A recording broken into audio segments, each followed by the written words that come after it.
एक उम्मीद सुनहरे ख्वाबों की जो आपने देख रखे हैं अपने बच्चों के लिए, सुनहरे कल की सूरत में। उस सुनहरे कल के लिए हम संवारते हैं आपके बच्चों का मुस्तकबिल। यूनिक ग्रुप ऑफ इंस्टीट्यूशन गुज़िश्ता 33 वर्षों से दिखा रहा है रास्तों को मंजिल, उम्मीद को रोशनी, इल्म से अमल की रवायत, बच्चों के रोशन मुस्तकबिल का जामिन।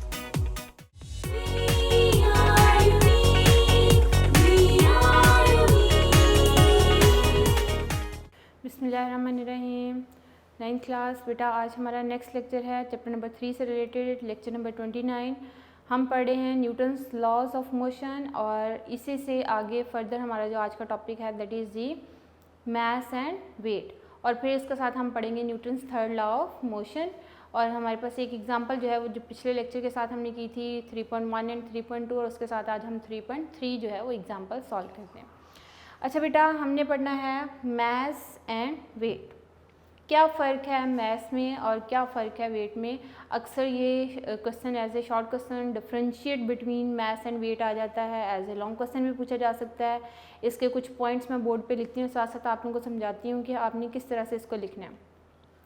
अच्छा, आप एक सिंपल सी एग्जांपल लो बेटा कि जब आप जाके ये बोलते हो ना कि मुझे 5 kg एप्पल चाहिए, तो वो आप उस 5 kg जो है वो मैस बताते हो उस एप्पल का, वो कितना है 5 kg। ठीक है, इसका मतलब वो टोटल उसका जो मैस है उन एप्पल्स का वो कितना है 5 kg।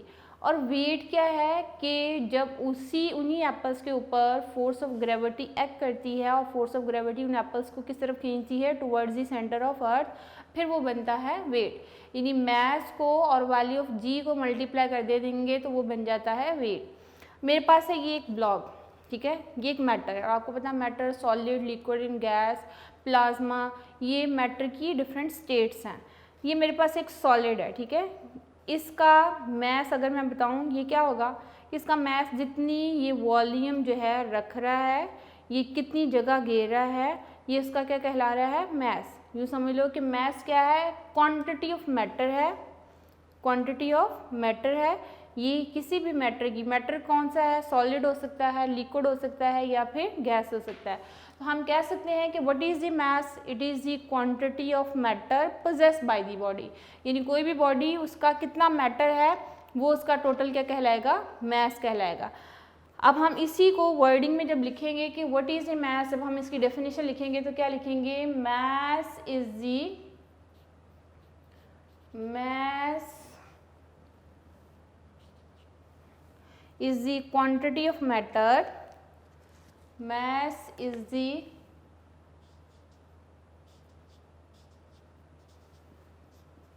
quantity of matter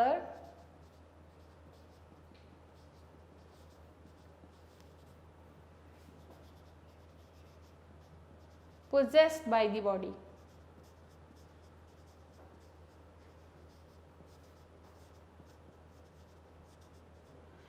कोई भी बॉडी कितनी जगह घेर रही है, किस चीज़ की बनी हुई है, वो सारी उसकी क्या कहलाएगी, मैस कहलाती है। लेकिन वेट क्या है बेटा, वेट बॉडी के ऊपर लगने वाली वो फोर्स ऑफ ग्रेविटी है जिससे फोर्स ऑफ ग्रेविटी यानी अर्थ ऑब्जेक्ट्स को अपनी तरफ क्या करती है, अट्रैक्ट करती है। तो इसी को हम क्या बोलते हैं, वेट बोलते हैं। ओके बेटा, वेट क्या है, वेट बॉडी के ऊपर लगने वाली वो फोर्स ऑफ ग्रेविटी है जिससे ऑब्जेक्ट्स जो हैं वो अट्रैक्ट होते हैं टुवर्ड्स दी सेंटर ऑफ अर्थ। तो बेसिकली जो वेट है वो एक फोर्स है, फोर्स लग रही है बॉडी के ऊपर जिससे अर्थ ऑब्जेक्ट्स को अपनी तरफ क्या करती है, अट्रैक्ट करती है। तो वेट की जब हम डेफिनेशन लिखेंगे तो हम क्या लिखते हैं, weight is a force, weight is a force with which earth attracts the body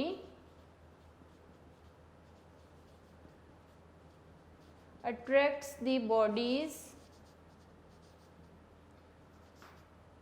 towards its center। यानी अर्थ ऑब्जेक्ट्स को अपनी तरफ अट्रैक्ट करती है, वो फोर्स क्या कहलाती है, वेट कहलाती है। मैस क्या है, quantity of matter possessed by the body, यानी मैटर की जो क्वांटिटी होगी वो उसका क्या कहलाएगी, मैस कहलाती है। लेकिन वेट क्या है, it is equal to the force, यानी वेट को फोर्स के इक्वल लिया जाता है। Weight is equal to the force with which earth attracts the bodies towards its centre. और हर ऑब्जेक्ट के ऊपर फोर्स ऑफ ग्रेविटी एक्ट करती है, बेशक वो एक इलेक्ट्रॉन हो, प्रोटॉन हो या कोई मैसिव पार्टिकल्स हो, फोर्स ऑफ ग्रेविटी जो है वो हर ऑब्जेक्ट के ऊपर, हर पार्टिकल के ऊपर एक्ट होती है। ओके, मैस क्या है बेटा, स्केलर क्वांटिटी है और साथ साथ बेस क्वांटिटी भी है। तो हम लिख सकते हैं mass is a base quantity, और बेस क्वांटिटीज कौन सी है बेटा, 7 बेस क्वांटिटीज जिनके ऊपर बाकी सारी क्वांटिटीज बेस कर रही होती हैं, और वही फंडामेंटल क्वांटिटीज हैं, उनमें मैस भी क्या कौन सी क्वांटिटी है, that is the base quantity. और वेट है derived quantity, weight is a derived quantity. Chapter number 1 में आप लोगों को पढ़ाया हुआ है base quantities and derive quantities. 7 base quantities हैं, और डिराइव क्वांटिटीज कौन सी हैं बेटा, जो कि बेस क्वांटिटी से डिराइव होती हैं या जो डिपेंड करती हैं बेस क्वांटिटीज के ऊपर, उनको क्या बोला जाता है, derive quantities. Mass base quantity है, लेकिन वेट क्या है, डिराइव क्वांटिटी है। थर्ड हम इसका लिख रहे हैं बेटा, किसी भी ऑब्जेक्ट का मैस सेम रहता है, तो हम क्या लिख रहे हैं, mass of a body always remain same everywhere।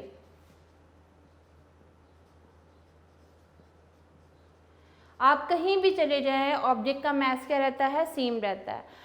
आप यहाँ पे हों, आपका मैस अगर 40 kg है, आप यहाँ से स्पेस में चले जाओगे, आपका मैस तब भी 40 kg रहेगा। आप यहाँ से किसी और प्लैनेट पे चले जाते हो, मार्स पे चले जाते हो, आप किसी और जगह चले जाते हो, तब भी आपका मैस कितना रहेगा, 40 kg रहेगा। यानी जो जिस ऑब्जेक्ट का मैस है वो उतना ही रहेगा। यहाँ हो, चांद पे चले जाएँ, मार्स पे चले जाएँ, किसी जगह भी चले जाएँ, ऑब्जेक्ट का मैस चेंज नहीं होगा।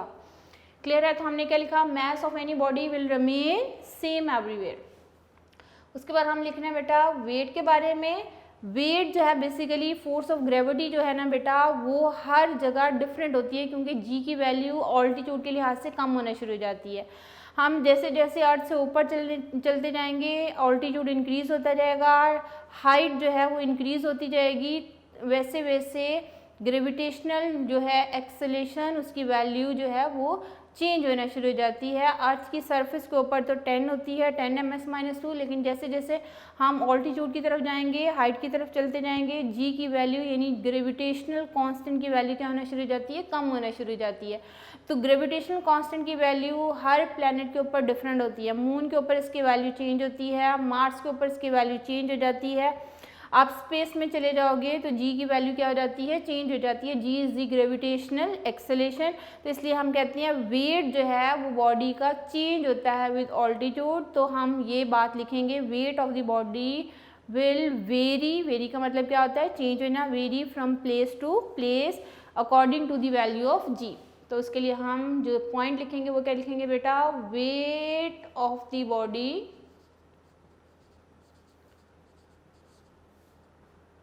vary from place to place because it depends upon the value of g, because value of g is the gravitational acceleration, vary from place to place।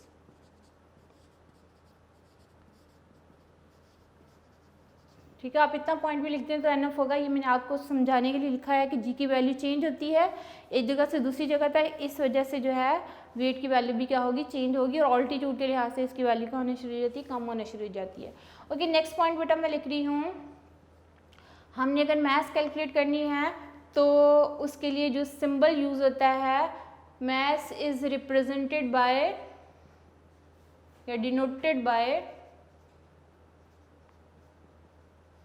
by symbol या आप simple जो है bye M से denote किया जाता है, capital M से या फिर स्मॉल एम से। जो यूजुअली प्लैनेट की मैसेज हैं उनको हम कैपिटल एम से रिप्रेजेंट कर देते हैं, लेकिन आम ऑब्जेक्ट की मैस को हम स्मॉल एम से रिप्रेजेंट करते हैं।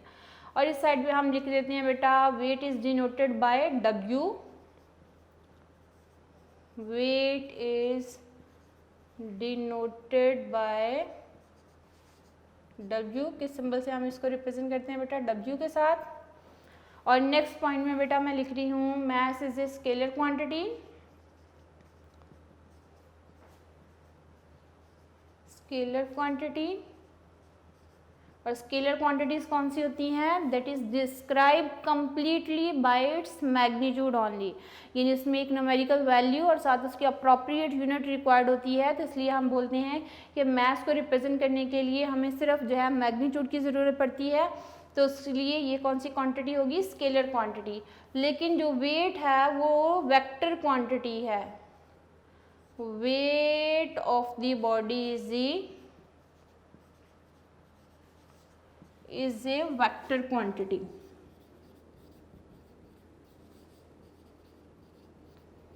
और वेक्टर क्वांटिटीज़ होती हैं बेटा जिनकी कंप्लीट डिस्क्रिप्शन के लिए हमें ज़रूरत पड़ती है मैग्नीट्यूड के साथ साथ डायरेक्शन की भी ज़रूरत पड़ती है। तो वेट जो है वो फोर्स ऑफ ग्रेविटी है, usually towards the centre of earth act होती है। तो in that case weight is the vector quantity but mass is the scalar quantity. ठीक है, नेक्स्ट में हम इनके फॉर्मूलाज लिख रहे हैं। Formula use to find the वे मैस, फॉर्मूला यूज to find the mass of the body,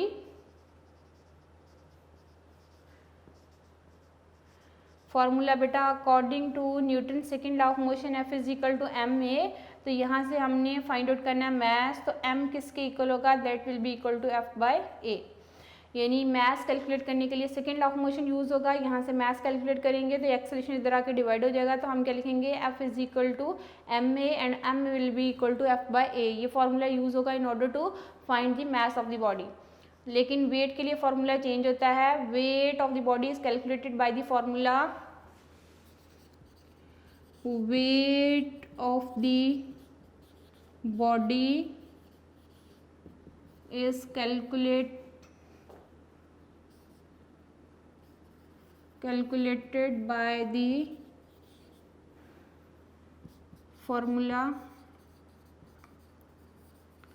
W is equal to mg।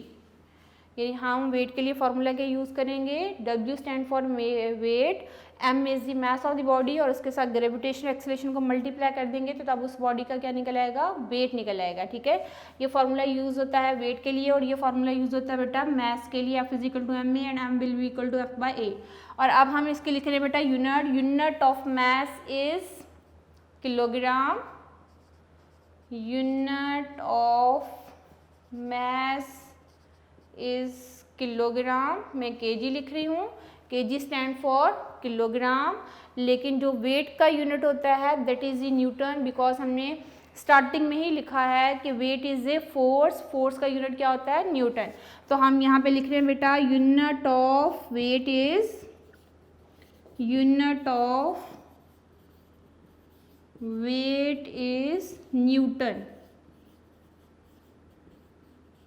और उसको हम कैपिटल एन से रिप्रेजेंट करेंगे। वेट का यूनिट न्यूटन लेकिन मैस का यूनिट क्या होगा? किलोग्राम होगा। नेक्स्ट बेटा मैं एक और इसका पॉइंट लिख रही हूँ। इस पॉइंट में हम लिख रहे हैं कि जो मैस है वो किसी भी ऑर्डिनरी बैलेंस से हम मेजर कर सकते हैं। वो फिजिकल बैलेंस भी हो सकता है, वो इलेक्ट्रॉनिक बैलेंस भी हो सकता है, वो लिवर बैलेंस भी हो सकता है। तो इसके लिए मैं लिख रही हूँ बेटा point mass can be measured by any ordinary balance,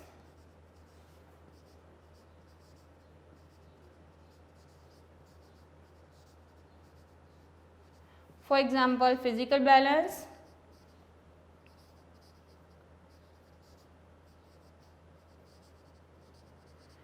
lever balance या फिर इलेक्ट्रॉनिक बैलेंस। आप नीचे लिख सकते हो लेकिन मेरे पास जगह की कमी की वजह से मैं यहाँ नहीं लिख रही हूँ। ये मैंने बोल दिया बेटा, लेकिन जो वेट है, weight is only measured by spring balance, weight is only measured by spring balance.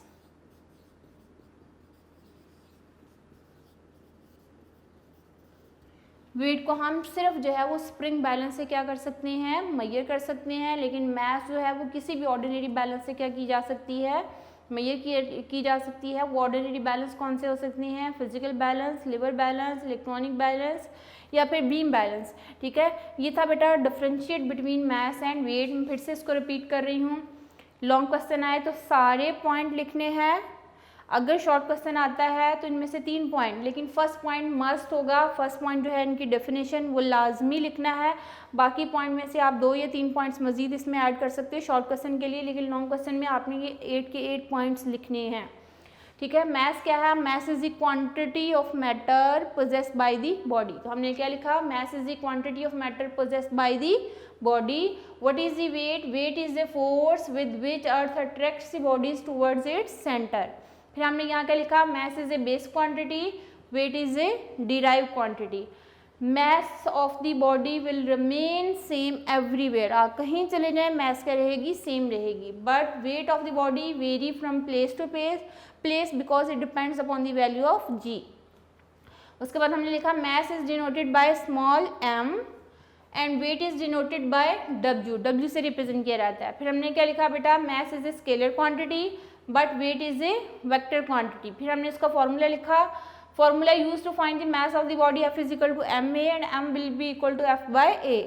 उसके बाद हमने लिखा वेट का formula, formula of the weight is W is equal to mg। फिर हमने लिखा बेटा unit of mass is kilogram and unit of weight is Newton. फिर हमने लिखा इंस्ट्रूमेंट कौन से जिनसे मेजर किया जा सकता है, mass can be measured by any ordinary balance, physical balance, beam balance और electronic balance, but weight is only measured by the spring balance. यह बेटा मास एंड वेट का डिफरेंशिएट, ये 8 के 8 पॉइंट्स जो हैं वो आपने लॉन्ग क्वेश्चन में लिखने होंगे। क्लियर है। अब हम बात करेंगे Newton's third law of motion की। ओके, अब हम पढ़ेंगे बेटा Newton's third law of motion. Newton's third law of motion इंतहाई सिंपल है ये लॉ बेटा। न्यूटन्स ने 3 लॉज ऑफ मोशन डिस्क्राइब किए, जिसमें हमने लेक्चर वाइज जो है फर्स्ट लॉ का डिस्कस किया, फिर हमने सेकंड लॉ का डिस्कस किया, आज हम थर्ड लॉ को डिस्कस कर रहे हैं।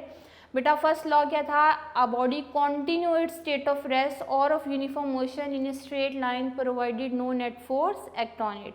तो उसकी कंप्रीहेंसिव डिटेल्स क्या थी कि अगर कोई बॉडी रेस्ट पे है वो रेस्ट पे रहेगा, और अगर कोई बॉडी यूनिफॉर्म मोशन में है it always remain in uniform motion until no net force act on it.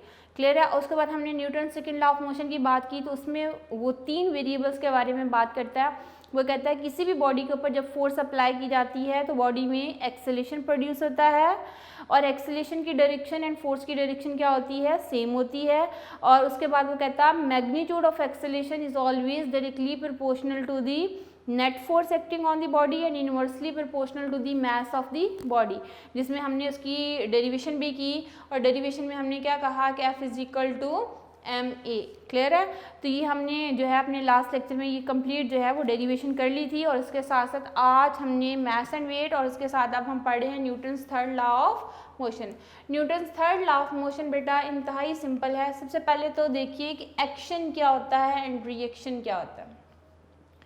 Action force क्या है एंड रिएक्शन फोर्स क्या है।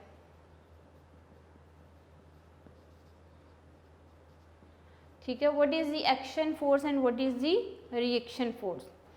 फॉर एग्जांपल बेटा हमारे हाथ में एक बॉल है, हमने बॉल को ड्रॉप कर दिया, बॉल क्या करेगी, ग्राउंड को जाके हिट करेगी। बॉल ने एक्शन लगाया किसके ऊपर, अर्थ के ऊपर। बॉल ने एक्शन किसके ऊपर बेटा जो है वो एक्सर्ट किया ऑन अर्थ। अब अर्थ ने क्या किया, बॉल के ऊपर एक और फोर्स लगाई that is equal in magnitude but opposite in direction. जो एक्शन फोर्स के इक्वल होगी लेकिन डायरेक्शन क्या होगी, इसकी ऑपोजिट होगी। तो इसलिए अर्थ फोर्स लगाएगी बॉल के ऊपर तो बॉल क्या होती है, बाउंस बैक होती है। फिर क्या होता है, वो एक खास हाइट तक जाएगी, फिर वो नीचे जाती है और फिर बाउंस बैक होती है, फिर नीचे जाती है, फिर बाउंस बैक होती है, अनटिल जो है उसके ऊपर फोर्स ऑफ फ्रिक्शन जो है वो मिनिमाइज हो जाती है और फिर फाइनली वो क्या हो जाती है, स्टॉप हो जाती है। तो यहाँ पे एक्शन क्या हुई कि जो बॉल ने फोर्स लगाई है अर्थ के ऊपर that is the action force, और जो अर्थ ने उस बॉल को बाउंस बैक किया है that is the reaction force. यानी एक बॉडी दूसरी बॉडी के ऊपर जो फोर्स लगा रही है, पहली बॉडी ने जो फोर्स लगाई दूसरी बॉडी के ऊपर वो कहलाएगी एक्शन फोर्स, और दूसरी बॉडी ने जो पहली वाली बॉडी के ऊपर फोर्स लगाई है वो क्या कहलाएगी, रिएक्शन फोर्स।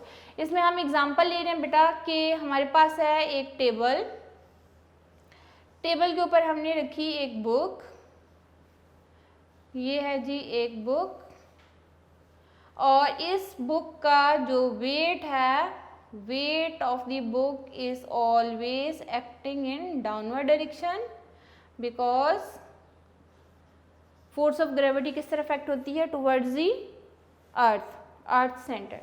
अब ये जो इसका weight है ये action force होगी, ये कौन सी फोर्स होगी बेटा, एक्शन। यानी बुक ने जो टेबल के ऊपर जो वेट एक्ट हो रहा है उसका वो क्या है, एक्शन फोर्स।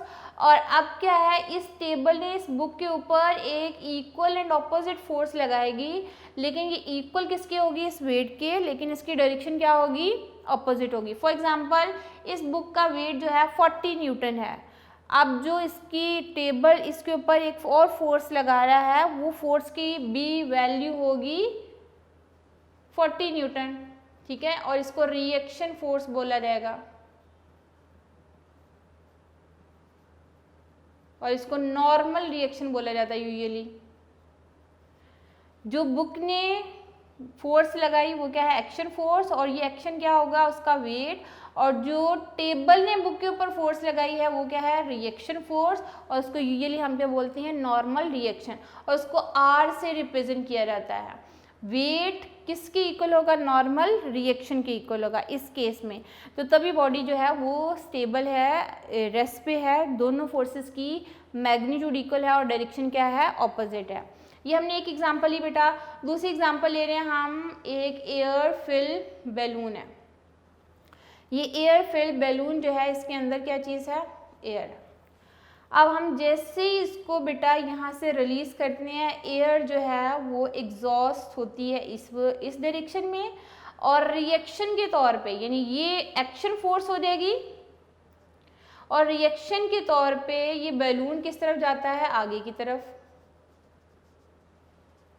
ये एक्शन फोर्स होगी और ये क्या हो गई, रिएक्शन हो गई। तो अब जो एयर थी वो पुश हुई बैकवर्ड डायरेक्शन में, लेकिन बैलून किस तरफ गया, फॉरवर्ड डायरेक्शन में। एक्शन एंड रिएक्शन जो है वो एक दूसरे के इक्वल है, लेकिन डायरेक्शन उसकी क्या है, ऑपोजिट है। तो यहाँ भी बेटा एक्शन एंड रिएक्शन पेयर जो है हमेशा जो एक्ट होते हैं ये पेयर की फॉर्म में होते हैं। पेयर का मतलब क्या है कि एक्शन फोर्स होगी तो रिएक्शन फोर्स क्रिएट होती है। अब इसने एयर ने एक्शन फोर्स लगाई है तो रिएक्शन के तौर पे बैलून किस तरफ गया है, फॉरवर्ड डायरेक्शन में। इसी तरह बेटा अगर हम एग्जांपल लेते हैं, हमारे पास है एक कैनन जो है, कैनन बॉल की अगर हम एग्जांपल लेते हैं तो कैनन जो है ये इसका एक कैनन बॉल है, हमने इसको फायर करना है। इस कैनन में हमने इसको कैनन जो है बॉल को फायर करना है। अब ये मैं लिख रही हूँ बेटा कैपिटल M जो है that is the mass of the cannon, और जो यहाँ कैनन बॉल है उसकी मास को मैं स्मॉल m से रिप्रेजेंट कर रही हूँ। अब ये कैनन है, कैनन को जब फायर किया जाएगा तो ये कैनन की बॉल आगे की तरफ मूव करती है, यानी उसमें से जो गोला है वो फायरिंग के बाद किस तरफ जाएगा, आगे की तरफ, फॉरवर्ड डायरेक्शन में। तो रिएक्शन के तौर पे ये गन किस तरफ जाती है, बैकवर्ड डायरेक्शन में, यानी रिएक्शन फोर्स इस गन को किस तरफ धकेलेगी, बैकवर्ड डायरेक्शन में।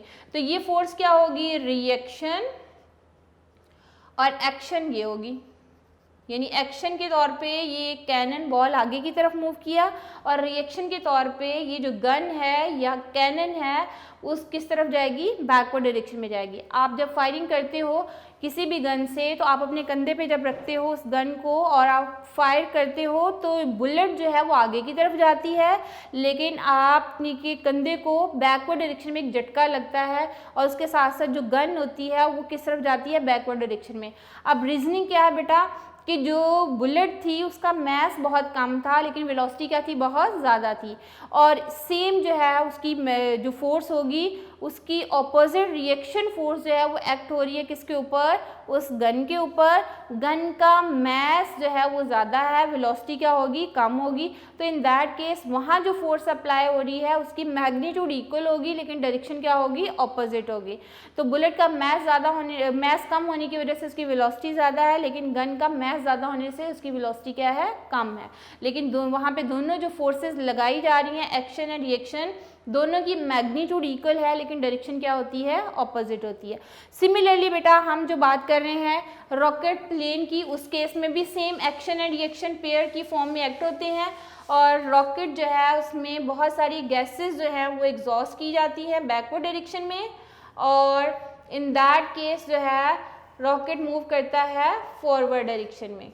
ठीक है, बहुत सारी गैसेस को बर्न किया जाता है और बर्न करने के बाद ये गैसेस रश आउट होती हैं बैकवर्ड डायरेक्शन में, तो ये हो जाएगी एक्शन फोर्स, और रिएक्शन के तौर पे ये रॉकेट प्लेन किस तरफ मूव करता है, फॉरवर्ड डायरेक्शन में।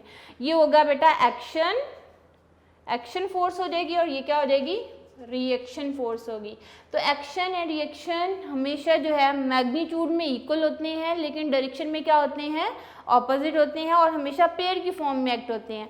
तो यहाँ पे गैसेस जो है वो बर्न होने के बाद रश आउट हुई हैं, ये इसने एक्शन फोर्स जो है वो अप्लाई की है, रिएक्शन फोर्स अप्लाई होगी किसके ऊपर, रॉकेट प्लेन के ऊपर, और रिएक्शन के तौर पे रॉकेट किस तरह मूव करेगा, फॉरवर्ड डायरेक्शन में। यानी रॉकेट जो है वहाँ भी अप्लाई हो रहा है कौन सा law, Newton's third law of motion.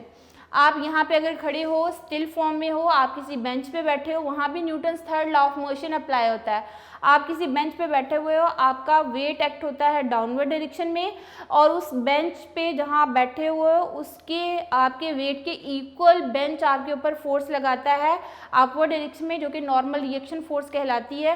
तो यहाँ पे हम कहते हैं कि अगर कोई भी बॉडी स्टिल है, रेस्ट पे है, वहाँ भी अप्लाई हो रहा है कौन सा law, Newton's third law of motion.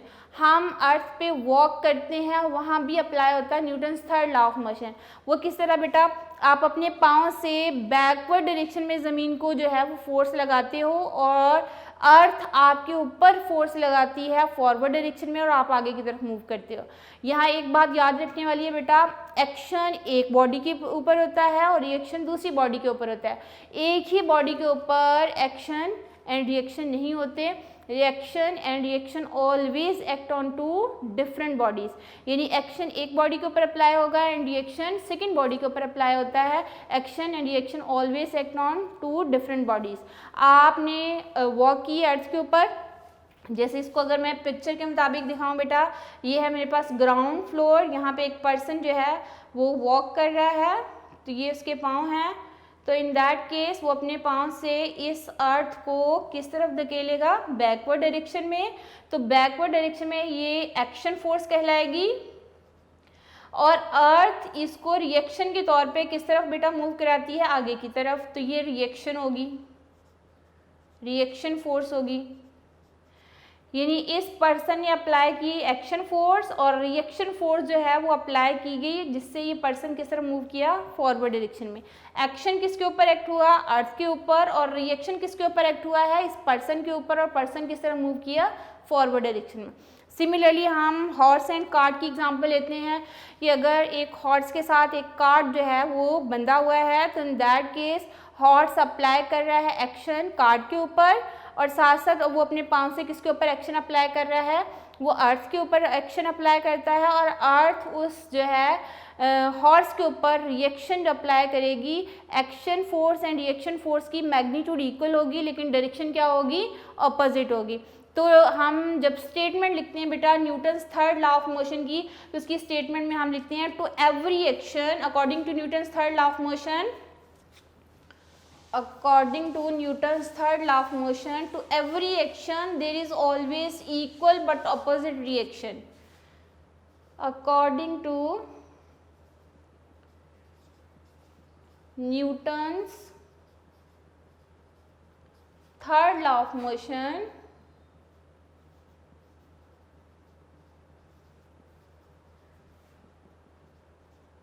to every action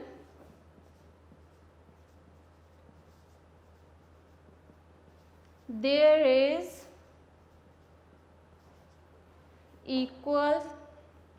an equal but opposite reaction। Her action का एक रिएक्शन होगा जिसकी मैग्नीट्यूड एक दूसरे के इक्वल होगी, लेकिन डायरेक्शन क्या होगी, ऑपोजिट होगी। और दूसरी बात इसमें याद रखने वाली क्या है कि action and reaction always act on two different bodies. ये था बेटा Newton's third law of motion, जिसमें हमने बैलून की एग्जांपल ली, जिसमें हमने कैनन की एग्जांपल ली, जिसमें साथ साथ हमने रॉकेट की एग्जांपल ली, बुक की एग्जांपल ली।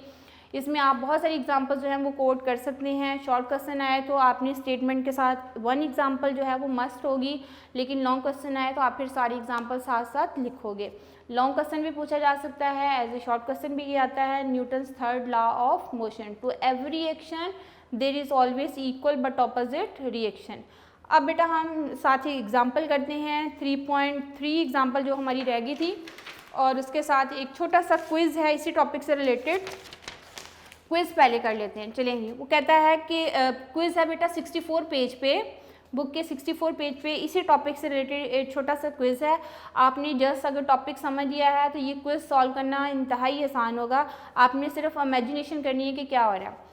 वो कह रहा है stretch your palm and hold a book. आप अपनी हथेली को यूँ फैलाइए और होल्ड कीजिए एक बुक, ठीक है, यूँ होल्ड करें। और फिर वो क्वेश्चन आगे करता है, how much force you needed to prevent from falling.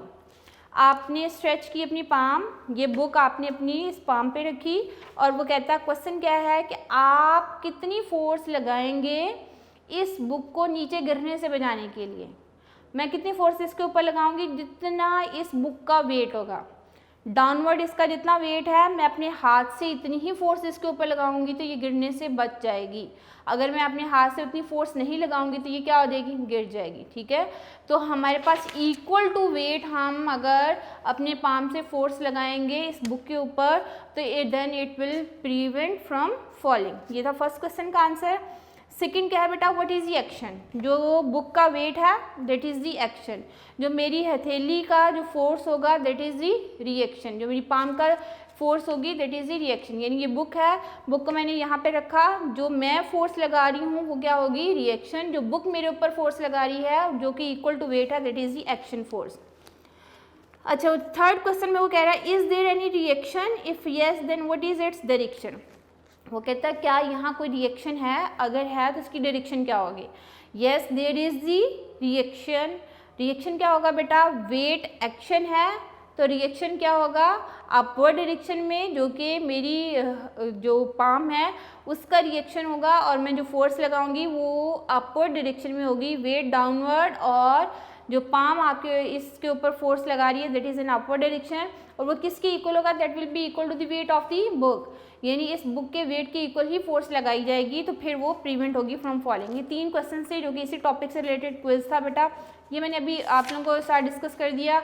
अब एग्जाम्पल है 3.3 एग्जाम्पल सॉल्व कर लेते हैं हम। और ये है, एक cyclist of mass 40 kg exert a force of 200 Newton to move his bicycle with an acceleration of 3 meter per second square. How much is the force of friction between the road and the tire? आपने force of friction find out करनी है बेटा। Question में उसने आपको बताया है cyclist का मैस है 40 kg और 200 की फोर्स अप्लाई की जा रही है। जो अप्लाइड फोर्स है बेटा वो 200 न्यूटन है, और बॉडी का मैस है 40 kg, एक्सेलरेशन प्रोड्यूस हो रहा है 3 मीटर पर सेकेंड स्क्वायर। और कितनी फोर्स ऑफ फ्रिक्शन होगी, यानी कि साइक्लिस्ट जब फोर्स अप्लाई करेगा, जो अप्लाइड फोर्स होगी उसको फाइंड आउट कर लिया जाएगा। जो आपके पास है बेटा नेट फोर्स उसको फाइंड आउट करेंगे, और फिर फोर्स ऑफ फ्रिक्शन जो है वो फाइंड आउट करेंगे। ये 3 फोर्सेस हैं, हम उनकी नोटेशन थोड़ी चेंज करेंगे। एग्जाम्पल है बेटा 3.3, एग्जाम्पल 3.3, बुक का पेज नंबर है जी 62, book page number 62। Given data में बेटा मास ऑफ साइक्लिस्ट कितना है 40 kg, उसमें एक्सेलरेशन कितना प्रोड्यूस हो रहा है जी 3 मीटर पर सेकेंड स्क्वायर, और इसने फोर्स जो अप्लाई की है दैट इज जी 200 न्यूटन। हमने फाइंड आउट करनी है force of friction and net force भी कैलकुलेट करेंगे, ठीक है। फोर्स ऑफ फ्रिक्शन उसको मैं स्मॉल f से रिप्रेजेंट कर रही हूँ क्योंकि 3 फोर्सेस इकट्ठी होगी। ये है बेटा जो आपने फोर्स अप्लाई की, साइक्लिस्ट ने जो एक्सर्ट की है अप्लाइड फोर्स, उसके बाद फोर्स ऑफ फ्रिक्शन को स्मॉल f से रिप्रेजेंट किया। अब नेट फोर्स जो होगी ना उसको मैं f से रिप्रेजेंट करूँगी, तो नेट फोर्स किसकी इक्वल होगी उसको f से रिप्रेजेंट कर देते हैं। According to Newton second law of motion f किसकी इक्वल होता है बेटा ma की इक्वल, तो f will be equal to mass है जी 40 kg, एक्सेलरेशन है जी 3, ये आपके पास आ जाएगा 120 न्यूटन, ठीक है। ये हमारे पास नेट फोर्स आ गई। अब आपने फोर्स ऑफ फ्रिक्शन निकालनी है, तो नेट फोर्स इक्वल टू होती है बेटा net force is equal to the applied force minus force of friction. Net force कितनी है जी 120 न्यूटन, अप्लाइड फोर्स ही बेटा 200 न्यूटन, और जो फोर्स ऑफ फ्रिक्शन है ये हमने क्या करनी है फाइंड आउट करनी है। अब इसको फाइंड आउट करना है बेटा, इक्वेशन की दूसरी साइड पे लेके जाएंगे तो उधर प्लस हो जाएगी, आप f को इधर ले आइए और 120 न्यूटन को इस साइड पे लेके आएंगे तो ये आ जाएगा 200 न्यूटन माइनस 120 न्यूटन, माइनस कीजिए तो ये आ जाएगा 80 न्यूटन। फोर्स ऑफ फ्रिक्शन कितनी होगी बेटा 80 न्यूटन, तो रिजल्ट क्या लिखोगे force of friction between the road, result आएगा force of friction between road and tyre is 80 newton, road and tyre is 80 newton, ठीक है। ये भी एग्जांपल इंपॉर्टेंट है बेटा, क्वेश्चन में वो कह रहा है कि बॉडी का मास, साइक्लिस्ट का मास है 40 kg, 3 मीटर पर सेकेंड स्क्वायर का एक्सेलरेशन प्रोड्यूस हो रहा है, फोर्स ऑफ फ्रिक्शन आपने फाइंड आउट करनी है। अगर वो अप्लाई कितनी फोर्स करता है 20 न्यूटन। जब उसने फोर्स अप्लाई की है ना बेटा तो हमेशा फोर्स ऑफ फ्रिक्शन ओवरकम होती है और फिर फाइनली इसमें एक्सेलरेशन प्रोड्यूस होगा। तो नेट फोर्स हमने कैलकुलेट कर लिया according to Newton second law of motion, F is equal to ma, और नेट फोर्स किसकी इक्वल होगी that will be equal to applied force minus force of friction. Applied force हमारे पास कितनी given थी 200 न्यूटन, और फोर्स ऑफ फ्रिक्शन को मैंने स्मॉल f से रिप्रेजेंट किया है, और नेट फोर्स यहाँ पे कैलकुलेट की थी कितनी है 120 न्यूटन। अब जो फोर्स ऑफ फ्रिक्शन है बेटा इक्वेशन के उस साइड पे लेके जाएंगे तो प्लस हो जाएगी, यहाँ साइन माइनस था, ये मैंने 200 लिखा, और ये इस साइड पे प्लस ही इक्वेशन की साइड पे आएगी तो क्या हो जाएगी माइनस, तो आपके पास रिजल्ट कितना आ गया 80 Newton. 80 Newton force will be required between the road and the tyre. Clear है बेटा, ये था आज का लेक्चर हमारा। Newton's third law of motion हमने पढ़ा, मास एंड वेट पढ़ा, उसके साथ हमने ये एक एग्जांपल की है, इसको अच्छा से लर्न कीजिए और इंशाल्लाह फिर मुलाकात होगी। तब तक के लिए अल्लाह हाफिज़।